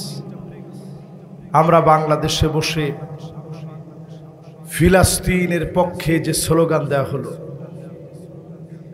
আল্লাহর কসম, ফিলিস্তিনের বর্ডারটা যদি আমার দেশের সাথে হতো, আমার দেশের একটা দুইটা ছেলে নয়, লাখো লাখো গোলাম কামানের সামনে গিয়ে টান টান করে বুকটা পেতে দিয়ে আল্লাহর জমিনে রক্তগুলো ঢেলে দিয়ে ফিলিস্তিনের মাটিকে উদ্ধার করে ছাড়তো, ঠিক কিনা বল? এটা তারা বুঝে। বাংলাদেশ যে একটা চেতনার দেশ, এটা তারা বুঝে। এজন্য মাস্টার প্ল্যান করে আমাদের দেশটাকে সব সময় তারা নিচে নামায় রাখে। আমাদের দেশটা এমন একটা দেশ, এই দেশে বদ্বীপের মতো দেশ, যার চারপাশে অমুসলিম দিয়ে ভরা, কিন্তু এই দেশের সবচেয়ে বড় সম্পদ হচ্ছে কালিমাতুন তাইয়্যিবা, লা ইলাহা ইল্লাল্লাহু মুহাম্মাদুর রাসূলুল্লাহ। এই দেশের সম্পদ এটা, এদেশের সবচেয়ে বড় সম্পদ এটা। এটা টের পাবেন যদি কোরআন সুন্নাহ এই দেশে এস্টাবলিশড হয়। আপনি লিখে রাখেন, 10 টাকা সের চাল খাওয়াবে বলে অনেকে ফেল হয়েছে, কিন্তু আজকের মাহফিল রেকর্ড থাকবে। ইসলাম যদি কোরআন সুন্নাহ দিয়ে রাষ্ট্র পরিচালনা করা যায়, বাংলাদেশে বেকারত্বের সমস্যা আগামী 3 বছরের ভিতরে মুছে যাবে, মুছে যাবে, মুছে যাবে ইনশাআল্লাহ। বলেন, আবার বলেন ইনশাআল্লাহ। এই হচ্ছে আমার ভাইয়েরা। দেখেন হুজুর ইনশাআল্লাহ বলতে আমার কথার ভিতরে বলছিলাম যে আল্লাহই করে দিবে, কিন্তু ইনশাআল্লাহ বলাটা কত জরুরি। ইনশাআল্লাহ বলে দিস, তাহলে সবাই মিলে আবারও বলি ইনশাআল্লাহ। প্রিয় ভাইয়েরা আমার, ফিলিস্তিন আগামী দিনে কেমন হবে? আকরুদারিল মুমিনিন, এই ফিলিস্তিন হবে মোমেনদের বাড়ি। মোমেনরা ফিলিস্তিনে ছুটে যাবে, বিজয়ের লক্ষ্যে নামবে, মোমেনদেরকে দিয়ে ফিলিস্তিন বিজয়ী হবে। বলেন আল্লাহু আকবার। শুধু তাই না, নবীজি দোয়া করে গেছেন, আল্লাহুম্মা বারিক লানা ফি শামিনা, আল্লাহ তুমি শামের ভিতরে বরকত দিয়া দাও। শামটা 4টা দেশ নিয়ে, 4 দেশ নিয়ে হচ্ছে শাম। 1 নাম্বার ফিলিস্তিন, চিল্লায় বলেন। আরেকটা দেশের নাম সিরিয়া, বলেন। আরেকটা দেশের নাম জর্ডান, আরেকটা দেশের নাম লেবানন, বলেন। এই চারটা দেশ নিয়ে শাম, এই শাম ইসলামের জন্য গুরুত্বপূর্ণ ভূমি। মুসলমানেরা হামাগুড়ি দিয়ে হলো এই শামের দিকে যাবে।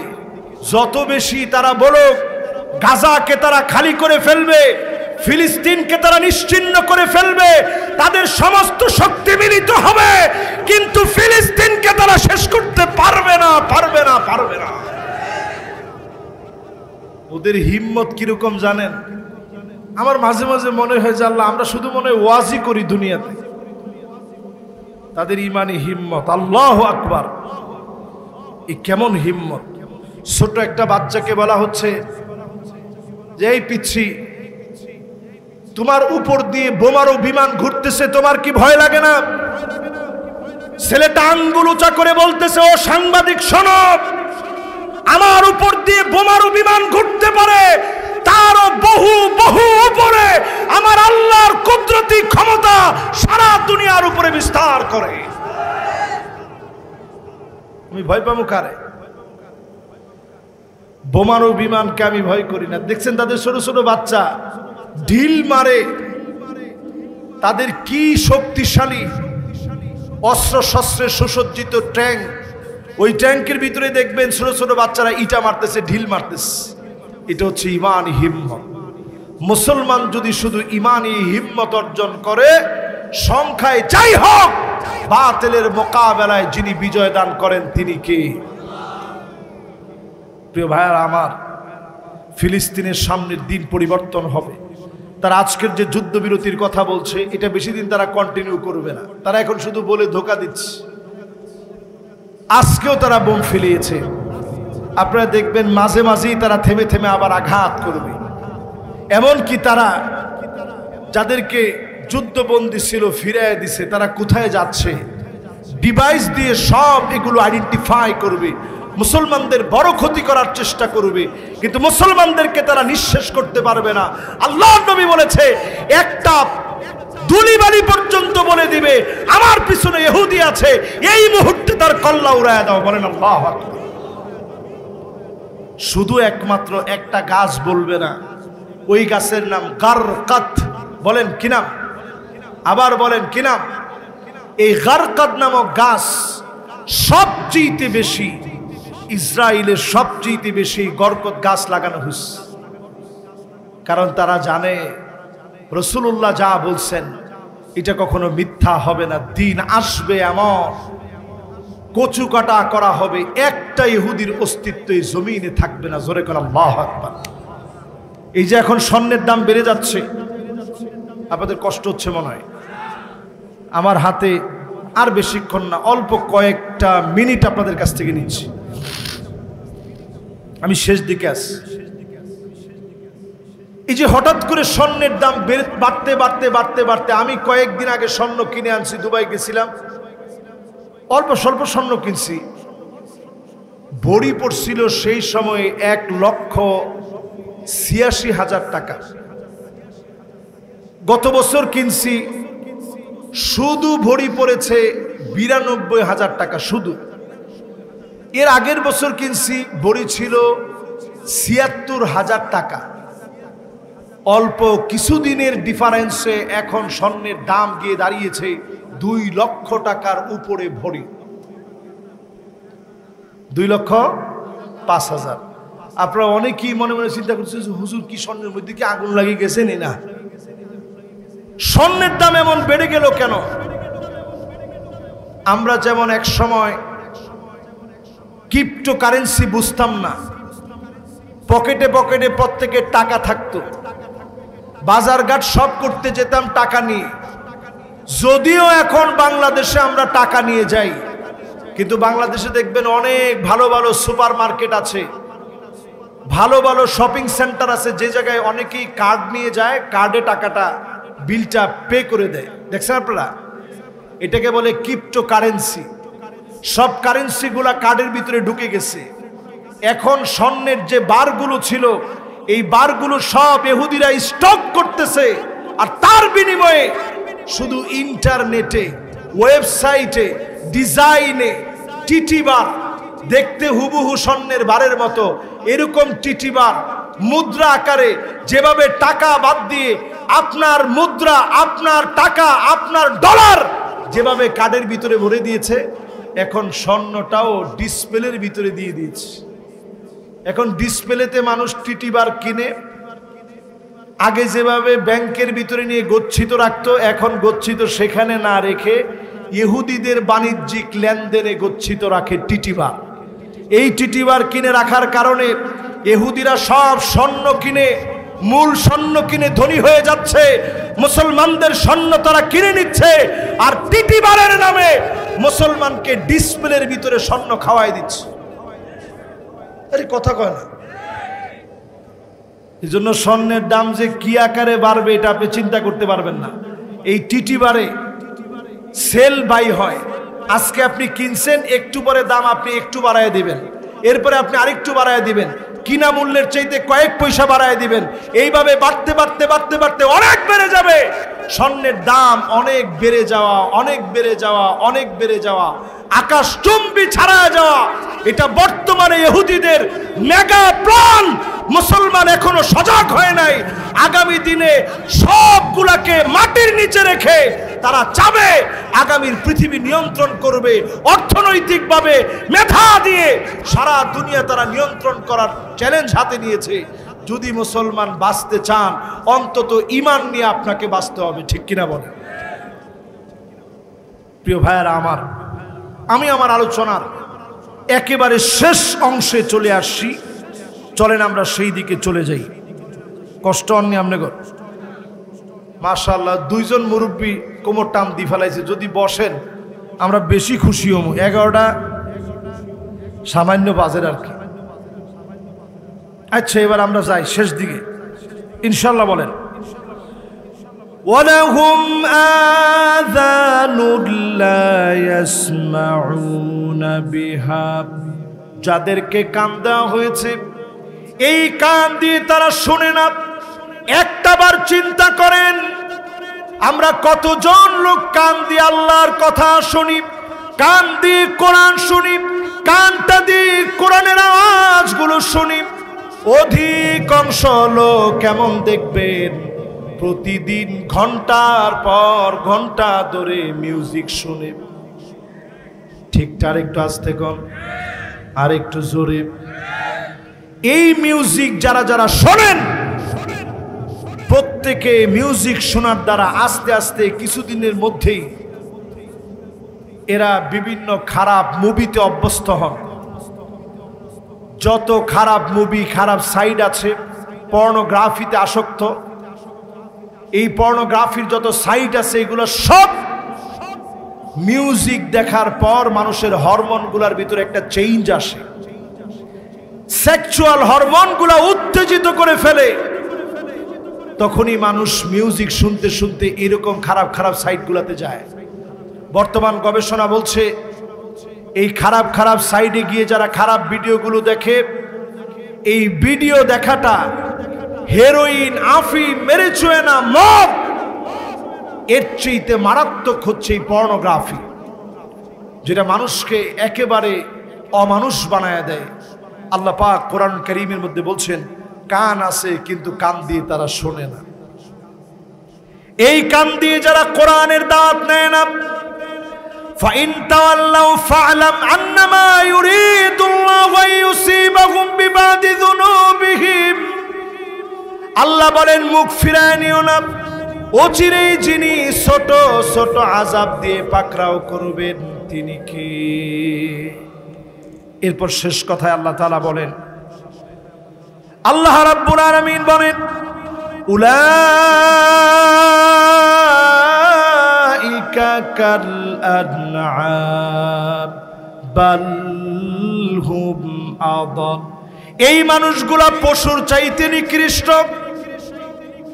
কথা কয় না, আরো জোরে কম।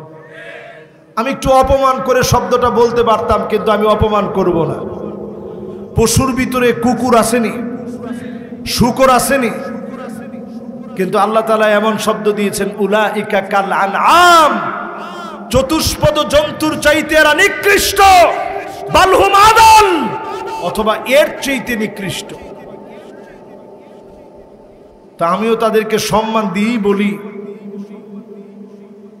একটা মানুষকে আল্লাহ তাআলা সৃষ্টি করেছে, আল্লাহ পাক মানুষের ভিতরে যৌন চাহিদা দিয়েছে, আকল দিয়েছে। পশুর আল্লাহ বানিয়েছে, যৌন চাহিদা দিয়েছে, আকল দেয় নাই। ফেরেশতাদেরকে আল্লাহ বানিয়েছে, যৌন চাহিদা দেয় নাই, আকল দিয়েছে। মানুষে দিছে কয়টা? মানুষের যৌন চাহিদাও আছে, আকলও আছে। পশুর ভিতরে শুধুমাত্র যৌন চাহিদা আছে, আকল নাই। ফেরেশতাদের ভিতরে আকল আছে, যৌন চাহিদা নাই। এই জন্য মানুষ যদি সেরা হয়, এমন সেরা আল্লাহ তারে বানায় দেয়। জান্নাতুল ফিরদাউস এই জন্য চাইতে বলা হয়েছে, ইদা সাআলতুমুল জান্নাত ফাসালুহুল ফিরদাউস। যখন আপনি আল্লাহর কাছে যাবেন, জান্নাতুল ফিরদাউস কামনা করবেন, জান্নাতুল ফিরদাউস চাবেন। কারণ বনি আদমদেরকে যিনি জান্নাতুল ফিরদাউসের মালিক বানায় দিবেন তিনি কি? প্রিয় ভাইরা আমার, এই আয়াতে কারিমার শেষাংশ থেকে কয়েকটি শিক্ষা বলে শেষ করতে চাই। শিক্ষা হচ্ছে এই, উলাইকা হুমুল গাফিলুন। আল্লাহ বলছেন এরাই হচ্ছে সবচেয়ে শৈথল্য পরায়ণ। আমরা একজনও উঠবো না, ফিলিস্তিনের জন্য আমরা দোয়া করে যাব। যখনই আমরা মনে করি দোয়ার সময় চিন্তা করি 5 মিনিট আগে চলে যাই। শেষ কথায় উলাইকা কাল আনআম বাল হুম আদাল ওয়া উলাইকা হুমুল গাফিলুন। শৈথল্য পরায়ণ করা যাবে না, অলসতা করা যাবে না, দিনের ক্ষেত্রে সময় দানে কার্পণ্য করা যাবে না।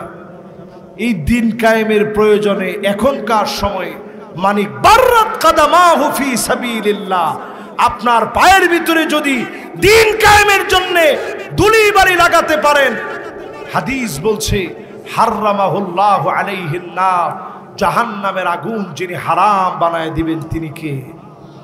আল্লাহ পাকের কাছে আজকের এই মোবারক মাহফিল থেকে কামনা করি প্রত্যেকটা কথার নূর আল্লাহ পাক আমাকে আপনাদের সবাইকে দান করুক, পড়েন আমিন। যতজন আজকের মাহফিল শুনলেন, আল্লাহ রাব্বুল আলামিন ভুল ত্রুটি থেকে আমাদেরকে হেফাজত করুক, সঠিক কথার উপরে আমাকে আপনাদের সবাইকে আমল করার তৌফিক দান করুক। আমাদের সম্মানিত সভাপতি মহোদয়, তিনি